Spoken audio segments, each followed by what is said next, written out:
Jim and I had just completed our day shift at the plant, and we were heading home together in my car. Whenever our work schedules aligned, we shared the commute, and this week it was my turn to drive. As we left the plant, Jim asked if we could make a quick stop at a pharmacy on our way home to pick up a prescription for his wife, Sally, who was battling a severe cold. I realized that we'd be passing by the pharmacy where my wife, Rachel, was employed, and I decided to make it a surprise visit for both Jim and Rachel. In all the years she had worked there, I'd never dropped by her workplace, so I knew it would be an unexpected treat for her. I had refrained from visiting her at the pharmacy because I didn't want her coworkers or her boss to think I was checking up on her. Interestingly, she had never brought up the topic either. She was on duty that day, and I was sure she'd be genuinely surprised to see me, since she only worked there twice a week. It felt like the right time to finally meet her boss after 6 years of marriage. Rachel and I had been married for 9 years, and while we weren't wealthy, I had a steady income from the plant, which allowed her to stay at home. However, 2 years into our marriage, she expressed a desire to rejoin the workforce, feeling the need to get out of the house and explore job opportunities. Rachel had expressed her desire to have her own car, and after some convincing, I agreed to let her work for a year or two to save up for it. About a week after we came to this agreement, she found a job at a pharmacy across town. Just a little over a year later, she gave birth to Sandy, and for the following 2 years, she chose to be a stay-at-home mom. However, as Sandy grew older, Rachel once again urged me to allow her to work, even if it was only a couple of days a week. She had already spoken to her former employer, Mr. Clarkson, at the pharmacy, and he was willing to take her back part-time. After some consideration, I agreed, and she arranged with her mother to look after Sandy on the days she would be working. Rachel had been working at Mr. Clarkson's pharmacy for over 3 years now, 2 days a week, and Sandy was almost 6 years old. Surprisingly, I had never visited her workplace during all that time. When Jim and I arrived at the pharmacy, we entered together. While not a large store, it had all the typical pharmacy items one might expect, with 4 long aisles stocked with products ranging from cough syrup to various brands. Towards the back was the area where prescriptions were filled. We naturally headed in that direction. However, to my surprise, Rachel was not there as I had anticipated. Instead, a middle-aged man was behind the counter, taking care of Jim's prescription. I had planned to introduce myself and inquire about Rachel's whereabouts, but with Jim beside me, I didn't want to reveal my ignorance about her absence. So, I remained silent. As the pharmacist worked on Jim's prescription, Jim began to explore the different displays around the pharmacy. That's when I made up my mind to explore the back of the pharmacy. As I peered over the counter behind the pharmacist, my gaze landed on a desk situated near the wall. On that desk, there was a framed photograph of a girl who appeared to be about 7 or 8 years old. What truly struck me about the picture was the remarkable resemblance the child bore to my own daughter, Sandy. The long blonde hair, the blue eyes, even the smile, they all matched. I stood there in astonishment, scrutinizing the photo. I was utterly shocked and taken aback by the uncanny likeness between this child and my daughter. It felt like I was glimpsing into Sandy's future, maybe a year or so down the line. I couldn't help but wonder how such a resemblance was possible. Suddenly, I found myself unable to restrain my curiosity, and I asked the pharmacist, who was still occupied with pill counting, if the girl in the picture was his daughter. He responded, "No, I have only 2 boys at home. This is Kathy. She's Mr. Clarkson's daughter. She's a delightful child, isn't she?" I replied, "Yes, she certainly is," though I was too shocked to say much more. I moved away, pretending to browse an item on one of the shelves to my left. Deep inside, a sense of unease began to gnaw at me. I couldn't stop wondering how Kathy could resemble my daughter so closely. And where was my wife in all of this? Although I had a faint inkling of the answers to these questions, I wasn't ready to admit it to myself just yet. Suddenly, a strong urge to leave the pharmacy washed over me. I walked over to Jim and explained that I would be waiting for him in the car. While I sat in the car waiting for Jim, my thoughts began to wander. Sandy bore no resemblance to Rachel, and she didn't share any of my facial features either. Rachel and I both had brown eyes and dark brown hair, whereas Sandy had blonde hair. When she was a young child, my friends often made jokes about her hair color, Some even playfully asked if I had pizza deliveries frequently or joked about the mailman's hair color. These were all lighthearted jests, and I never let them bother me. But now, those comments returned to haunt me. I started to wonder if Sandy was truly my daughter, or if she could be Mr. Clarkson's child. The odd thing was that I had never met or seen Carl Clarkson before, so I had no idea what he looked like, except for the fact that he had light-colored hair, which Rachel had mentioned a few times. Later that evening, when Rachel and I were at home, she noticed my quiet and contemplative mood. She even asked if something was bothering me. Of course, I didn't tell her about my visit to her workplace or the thoughts running through my mind. I desperately wanted to know where she had been when I stopped by, but I kept my doubts to myself. I realized that I needed to be cautious and not accuse her of something that might exist only in my imagination. More importantly, I understood the need for concrete evidence to confirm or dispel my doubts about our daughter's parentage. The mere thought that my precious angel might not be my biological child was excruciatingly painful. I cherished my daughter more than anyone else in the world and would do anything for her. I tried to convince myself that the similarities between the two girls were probably just a coincidence, but deep down, suspicion continued to gnaw at me. Later that night, while lying in bed next to my wife, the weight of the day's events finally hit me. If Sandy wasn't my daughter, and if Carl Clarkson was her biological father, it meant that Rachel had been deceiving him from the very beginning when she first started working for him over 6 years ago. I couldn't help but think that even today, she might still be carrying on her affair with him, fooling me all these years. Every time she returned home after being with her boss, she probably took secret pleasure in knowing she had successfully deceived me, all while I remained oblivious to her infidelity. I had already noticed her habit of rushing into the shower as soon as she came home, claiming she needed to remove the smell of the chemicals she worked with. Now I realized that she was using the showers to eliminate any traces of her recent unfaithfulness. The following day, which was a Friday, Rachel wasn't scheduled to work. After dropping Jim off at his house, I decided to visit her workplace with the intention of finally meeting Carl Clarkson face to face. Since he didn't know me and I had never seen him before, I felt it was time to get a glimpse of him. Upon asking the woman at the cash register about Mr. Clarkson's whereabouts, I was informed that he had already left for home. However, she mentioned that Mr. Manning, his assistant, could assist me with my prescription. She pointed toward the back, and I realized she was indicating the same man who had filled Jim's prescription the previous day. I told her I would return on another day, as I had personal business with Mr. Clarkson. To my surprise, she dropped a bombshell, warning me not to visit on Tuesday or Thursday afternoons, because he was never in the pharmacy at those times. I left without saying another word, just nodding to indicate my understanding. Sitting in my car, I couldn't help but wonder what was truly going on here. Rachel had been hired to assist Mr. Clarkson on those 2 days, mainly counting pills and helping with prescription filling. At home, she always referred to him as Mr. Clarkson. Now I had just learned that on those 2 working days of the week, he took the afternoon off. It didn't add up in my mind. What was Rachel up to during those afternoons? After all, she was supposed to be assisting her boss. The previous afternoon, she was absent from work, even though she was scheduled to be there. Could she have been somewhere else with him?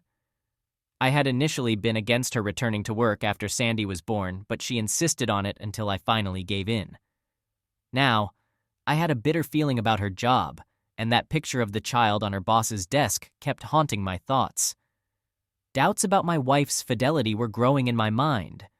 Was she having an affair with her boss, or was it just my imagination running wild? That weekend at home with Rachel was the most agonizing time of my life.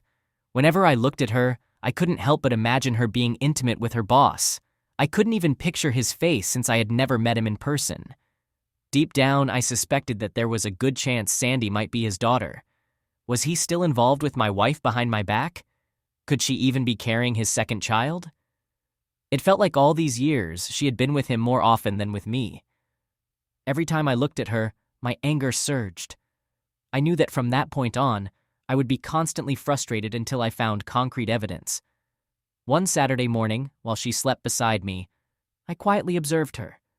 She was undeniably a beautiful woman, but the thought of her potential infidelity weighed on me. We hardly spoke until noon that day, and when the three of us sat at the table, I mostly directed my conversation toward my daughter. That night in bed, I woke her up for intimacy. There were no kisses or tender words, just a straightforward encounter. It was my way of seeking revenge for what she had shared with another man, something that should have only been mine. Rachel's unusual tolerance of my mistreatment spoke volumes to me.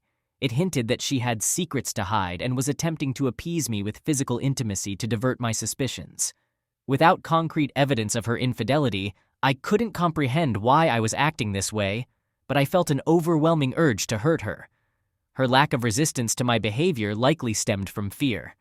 But why should she, my wife, be afraid of me unless she had something to conceal? She simply desired to end my anger swiftly so we could return to our daily routines at home. I could sense her reluctance to engage in any confrontation with me, fearful of revealing that I might have uncovered her dark secret. She sought peace by submitting to me and enduring the humiliation I imposed. With each passing day, my conviction grew stronger that she was involved with her boss, and I became increasingly convinced that their affair had been ongoing for years. Throughout my life, I had always been a gentle and caring husband, considering myself a loving partner to my wife. Now, I was merely using her body to fulfill my own desires, with little regard for her feelings. I felt no guilt for my actions, as I no longer viewed her as my beloved spouse. It seemed like I was trying to retaliate against her by being selfish and forceful during our intimacy. As time passed, I observed growing apprehension and fear in her demeanor. One evening, while she quietly sat across from me at the kitchen table, I watched as she ate in silence. I could tell she suspected that I might be aware of her involvement with Carl, and now she seemed reluctant to broach the subject openly and have an honest conversation with me. I wondered why she was so fearful since I had never been a violent man. Could it be that she wasn't ready to end her marriage with me?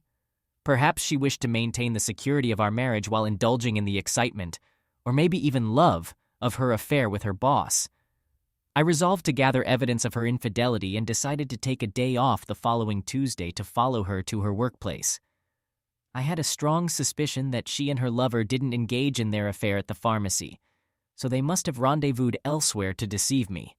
Therefore, I planned to ask Jim if I could borrow his truck for that day to discreetly tail her. On Tuesday morning, I dressed in my usual work attire and drove to Jim's house. I handed him the keys to my car and set off in his truck.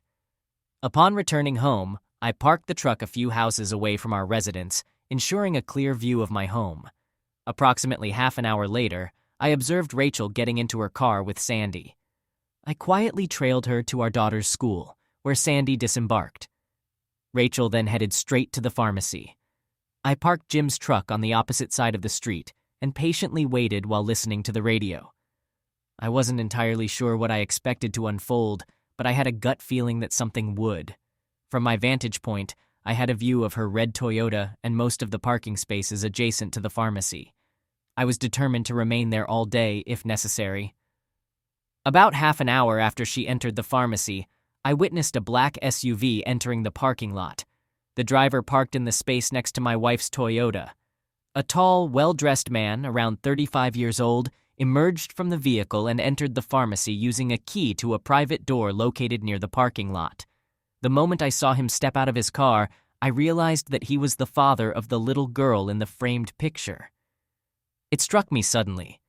This man was likely Sandy's biological father, and he was my wife's lover. He was the one who had been deceiving me for the past 6 years. I had a strong desire to chase him down and confront him physically, followed by taking out my anger on my wife, but the time for expressing my rage in that way had passed long ago. I was at least 6 years too late. It might have been acceptable to do so after she had cheated on me for the first or second time. But now, after 6 years of ongoing infidelity at a rate of possibly 2 times each week, it was too late for that. No, now was the time to end my marriage and ensure they both faced consequences for what they had done to me. Revenge was on my mind. I patiently waited in Jim's truck until noon. Suddenly, I saw the same door swing open and Rachel and her lover emerged from the building. They both had smiles on their faces, and to an outsider, they appeared like a happy couple. They got into his SUV and drove away. Following the black SUV was straightforward, as my wife's lover didn't seem to be in a hurry. 15 minutes later, they were on a country road leading to the lake. Another 10 minutes, and I observed them turning into the entrance of a cozy log cottage right on the lake's shore. I parked Jim's truck on the side of the road half a mile away and then walked back towards the log cottage. It was surrounded by a tall, well-trimmed cedar hedge, except for the side facing the lake, which gave me the privacy I needed to avoid being seen by the neighbors. I circled the house slowly until I heard noises coming from an open window on the left side of the cottage. Carefully approaching the partially open window, which was at shoulder height, I peered inside. It took a moment for my eyes to adjust to the dim light in the room, but soon I could clearly discern the figures of a woman and a man on a bed. They were both unclothed and already engaged in intimate activities.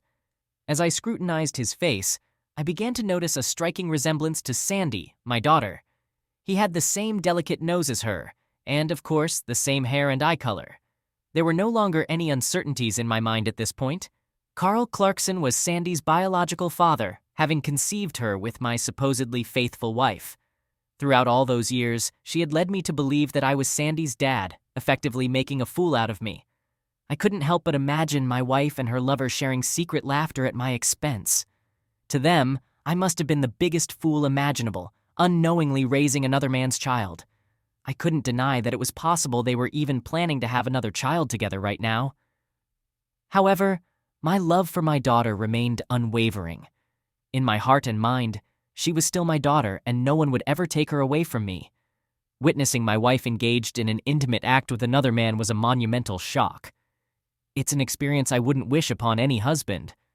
It stirred up a mix of intense anger and profound sadness, even though it strangely stirred some inappropriate feelings as well. At the same time, I felt utterly lost, unsure of my next steps. Tears streamed down my face, and I couldn't help but feel sorry for myself, further fueling my anger towards both of them. In that moment, I deeply regretted not bringing a camera with me, as having concrete evidence of her infidelity would have been valuable. At this point, I was resolute in my decision to file for divorce. I knew I needed convincing evidence of her affair to present in court and make a case for custody of Sandy. Watching your beloved wife engaging in a clandestine affair is a devastating experience.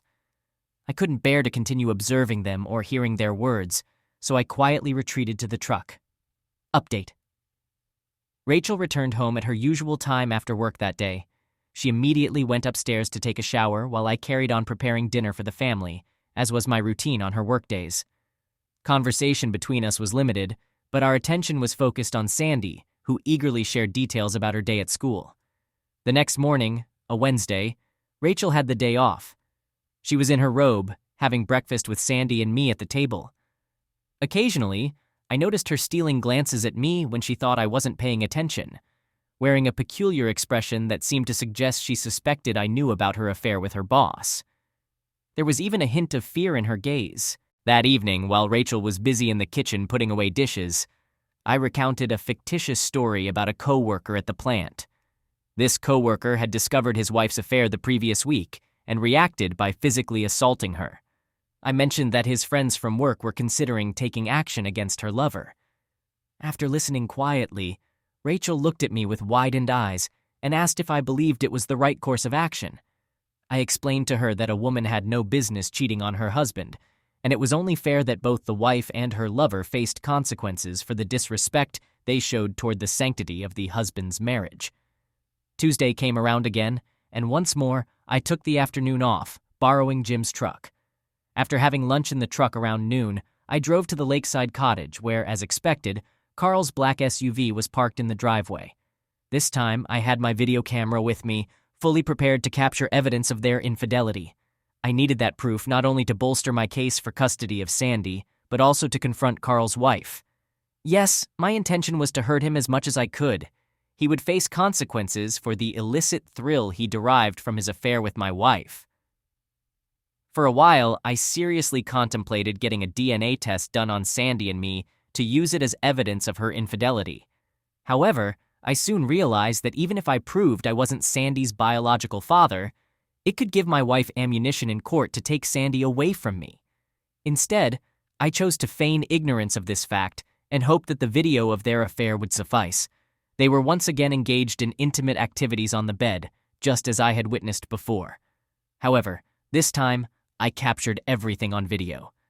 While recording them, I overheard Carl mentioning to my wife that he was ensuring his wife wouldn't obtain her driver's permit, preventing her from following him. Rachel later informed him that I had been acting strangely for the past few days, expressing her concern that I might be suspecting the truth about their affair. It was clear that this revelation was making Carl quite nervous. When I felt I had gathered enough footage of my unfaithful wife and her lover, I returned home to prepare dinner, as I typically did on her workdays. Her work usually ended at 6, and she would arrive home 15 minutes later. Therefore, I deduced that on those days she was supposed to be working, she and Carl must have been involved in their affair from 2:30 p.m. to 5:30 p.m. While making dinner for my soon-to-be separated family that evening, I resolved to leverage the fear both of them seemed to harbor toward me. I am not prone to violence, but I surmised that the fabricated story I shared about the man at the plant who had physically confronted his cheating wife had thoroughly frightened her. This, along with my new assertive attitude towards our physical relationship, likely contributed to the image of me that she was now perceiving. I believed she was biding her time, awaiting an opportunity for something to occur that would free her from me. She may have been anticipating that I would be served with divorce papers, allowing her to permanently be with her lover. On the Wednesday of the same week that I had captured her on film, while we were having dinner, I brought up the topic of the foolish husband from her workplace once again. I informed her that he had finally taken revenge against the man who had been involved with his wife. I went on to explain that the lover was now in the hospital, emphasizing that he had received his just punishment. Adding to the fuel of her anxiety, I mentioned that the betrayed husband had initiated divorce proceedings and sought custody of their children. I could see the shock in Rachel's face as she continued eating, her hands trembling. When she returned home after her afternoon tryst the following day, she appeared nervous, and fear was evident in her eyes. During our dinner, I began to inquire about her work, asking questions about her boss's appearance, the number of children he had, and so on. I had never previously shown interest in these details, so my sudden curiosity unsettled her and boosted my own sense of satisfaction. I even mentioned the possibility of visiting her at her workplace one day, aiming to sow more doubt and amplify her fear. It was clear that she was visibly taken aback, but she remained silent, looking at me with a peculiar expression and slowly nodding. That weekend, I took Rachel and Sandy out for a meal, behaving like a loving family. However, even Sandy could sense that her mother had changed in the past couple of weeks. My daughter began seeking my attention, asking questions, and seeking hugs from me instead of her mother. During that evening at the restaurant, when Sandy went to the restroom, I took the opportunity to ask Rachel if something was bothering her and if she wanted to talk about it. "Do you know what the problem is, Roger? I don't understand what has come over you in the past few weeks, but you've stopped being intimate with me," Rachel said. She looked at me with deep concern on her face. It was evident that she felt a hint of remorse in her cheating heart, but it was also clear that she had no intention of confessing anything to me. Even if she had confessed and begged for forgiveness, I wouldn't have been able to forgive her. It was far too late for that now. What she had done to our marriage, to me, and yes, to Sandy as well, was unforgivable. "You know, Roger, I love you, but for the past few weeks I haven't seen any love in your eyes when you're with me. It's been more like hatred," she confessed. That's when I asked, "Tell me, Rachel, are you being unfaithful to me? If you are, our relationship is over and you'll never see our daughter again. I can guarantee that." I had finally confronted her, and the truth was out in the open. She stared at me in silence, too shocked to respond. As we locked eyes, tears welled up in her eyes. Suddenly, she grabbed her purse and rushed out of the restaurant. I settled the bill and waited for Sandy, who was in the restroom. When we got to the car, Rachel was standing there, her eyes red, but she had stopped crying. The following Monday, I spoke to my boss and requested 2 weeks off. Initially hesitant, he agreed when I explained the family crisis. That afternoon, I drove to Carl's house. Parked in front of his home, I sat in my car for several minutes, contemplating my next move. I wasn't entirely sure what I would do, but I felt it was time to meet Carl's wife and lay the truth on the table. I spotted her in the backyard near the pool. She appeared taller than Rachel, with light brown hair similar to my wife's. Summoning the courage, I got out of my car and entered the backyard after opening the gate. She was rearranging chairs around the pool. As I approached, I introduced myself. "I'm Roger Weldon, and my wife Rachel works for your husband at the pharmacy." She gave me a puzzled look for a moment, then a smile graced her lips as she extended her hand. "Yes, of course, I've heard of Rachel. I haven't met her, but my husband mentions her from time to time. I'm Claudine Clarkson." She greeted me with a smile as we shook hands, and her pleasant personality was evident.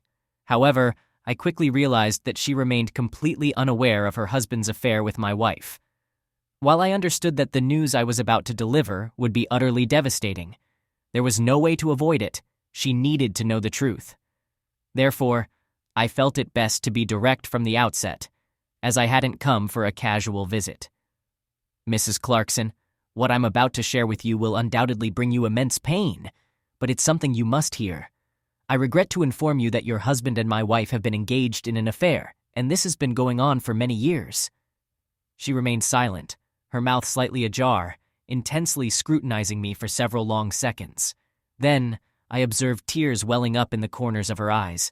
Standing motionless before me, she suddenly covered her mouth in shock. Before I could proceed with my revelations, she finally inquired whether I had any proof to substantiate my claims. "Yes, I possess evidence of their affair. I have photographs of them together in your lake cottage, and I'm afraid there's much more. Their involvement has spanned over 6 years, and to compound matters, I strongly suspect that your husband is the biological father of my daughter." Suddenly, she burst into tears, and I had to assist her in getting inside the house. I guided her to sit on the couch, patiently waiting for a few minutes until her emotions began to settle. Positioned before her, I retrieved a picture of my daughter from my wallet and handed it to her. "This is Sandy, my daughter. Do you notice the striking resemblance to your husband? Look, she shares the same blonde hair, slim nose, and high cheekbones. In fact, she bears a strong resemblance to your own daughter." There was a photo of her daughter displayed on the fireplace mantel. I stood up, retrieved it, and placed both pictures side by side on the coffee table in front of her. "Observe the likeness, Mrs. Clarkson. They could easily be mistaken for twins. We don't even need to pursue DNA tests to establish their relationship. It's evident to anyone that they are sisters." Update. Claudine had stopped crying by now, clutching both pictures tightly in her hands, her gaze fixed on them. At last, she raised her tearful eyes to me and asked desperately, "What should we do?" I replied, "As for me, I'm divorcing my wife and I intend to seek custody of my daughter." Claudine nodded, saying, "Yes, that seems like the only fair solution. I've had suspicions for a while that Carl was cheating on me, especially since I'm the one handling the laundry. He'll pay for his actions." I suggested, "You should consult an attorney, Mrs. Clarkson. If you'd like, I can provide you with copies of the pictures I already have of them together. However, we should wait a couple of days before revealing that we're aware of their affair. I'll explain why." Afterward, I retrieved the tape from my car, and we watched a portion of it together. It depicted my wife involved intimately with her husband. Claudine shed more tears, and after a few minutes, she pleaded with me to stop the tape. Once she had calmed down a bit, I outlined my plan to her. Reluctantly, she agreed to wait a few days before informing her husband of her decision to leave him. On Tuesday, I consulted with my lawyer, who informed me that despite the incriminating pictures of my unfaithful wife, gaining custody of Sandy would be challenging, especially since I wasn't her biological father.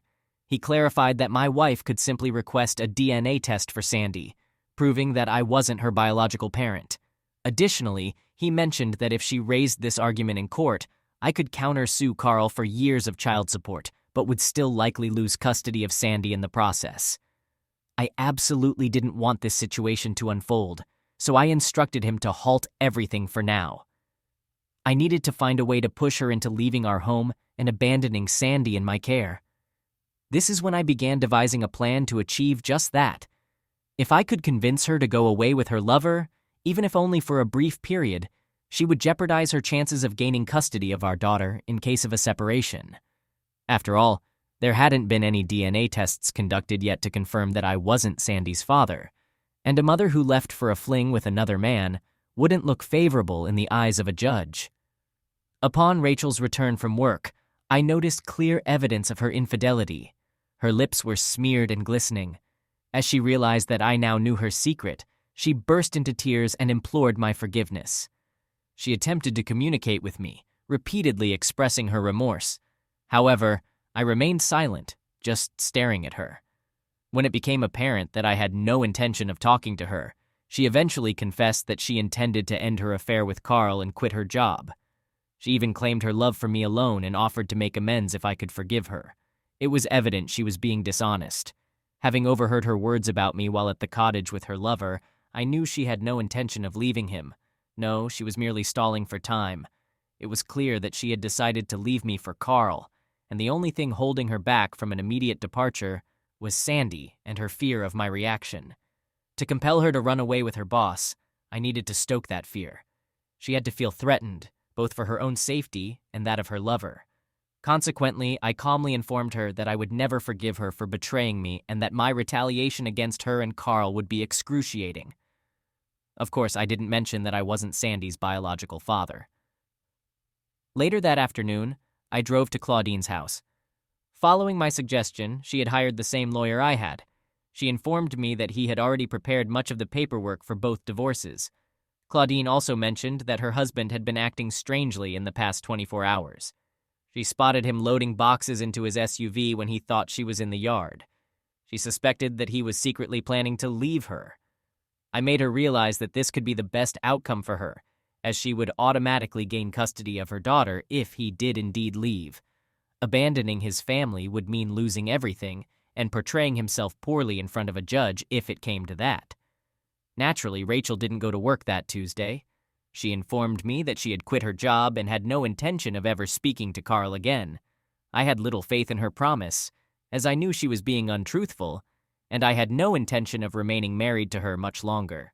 Later that day, I noticed her discreetly packing items from her walk-in closet, signaling her plan to leave me soon. However, I was determined not to let her take Sandy with her. To further intensify her desire to run away with her lover, I decided to continue instilling more fear in her already disturbed mind. In the afternoon, I explained to her that I intended to deal with Carl the following week. When she inquired about my intentions regarding our marriage, I simply informed her that after I had addressed her lover, I would decide what to do with her. I could see the fear in her eyes as she gazed at me silently for an extended period. I'm not naturally a violent person, and prior to the past 2 weeks, I had always treated her with gentleness, both in bed and in our daily interactions. However, after discovering that she had broken her marriage vows over 6 years ago and was still doing so, the love I once had for her had completely vanished, and I transformed into a different person. Not a violent man, but a sorrowful and resentful one. The next day, I drove Sandy to school and had a conversation with the school's administrator. I informed her that my wife was planning to run away with another man, and there was a risk she might attempt to abduct my daughter. I stressed that under no circumstances should they allow my wife or anyone else to take my daughter from the school premises.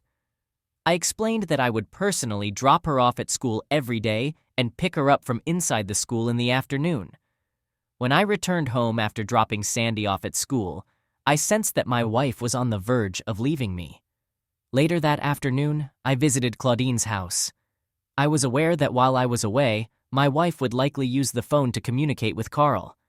However, I anticipated this and hoped they would proceed with their plan to run away together. I wanted my wife out of my life and preferred Carl to be as far away from me as possible. Serving divorce papers to my unfaithful wife was no longer an option because there was a risk she would take Sandy away from me in the process. Instead, I aimed to compel her to run away with Carl, leaving her daughter behind, even if only for a few days. My intention was to relocate to a distant part of the country with my daughter if that occurred. When I arrived at Claudine's house, she was in tears. She informed me that Carl had taken most of his belongings from their home and left without revealing his destination. I realized that he had been waiting for me to leave my house so he could rendezvous with Rachel. However, I wanted to ensure they didn't take Sandy with them, so I promptly drove to Sandy's school. Upon my arrival, I spotted Carl's car in front of the school. He was with my wife, and they both saw me parking my car in front of the school. Upon seeing me, they hastily drove away. My daughter remained inside the school, and I took her home with me. Later, I had a conversation with Sandy, explaining that her mother would be away for a while due to a visit to a sick relative. The following day, I replaced all the locks on the doors and then met with my lawyer to inform him that Rachel had abandoned her family and eloped with her lover. Subsequently, I visited a real estate agent to list my house for sale, expressing my desire for a quick sale. Since the property was solely in my name, I anticipated no issues with the paperwork. That evening, I contacted Claudine, who was in tears. She revealed that her husband had left a note on her bed, confessing his love for someone else and his intention to leave her. He also mentioned that he had consulted his lawyer the previous week, transferring the house and cottage into her name alone and leaving a modest sum of money in her bank account. I felt a sense of responsibility for her predicament and explained that my daughter, Sandy, missed her mother's presence in the house. Since I was planning to order a large pizza and salad, I invited Claudine and Kathy to join us for dinner. Less than 15 minutes later, they arrived at my house. Inviting them to dine with us turned out to be a wise decision. Sandy and Kathy got along exceptionally well, alleviating the void left by her mother's absence. As for me, Claudine's company was both enlightening and comforting, making for a pleasant evening for all of us. Subsequently, things progressed quickly, and Claudine and I developed a strong friendship. She sold her cottage and house, moving in with me just a couple of weeks later. We formed a loving family, and to outsiders, we appeared as a married couple with 2 lovely daughters.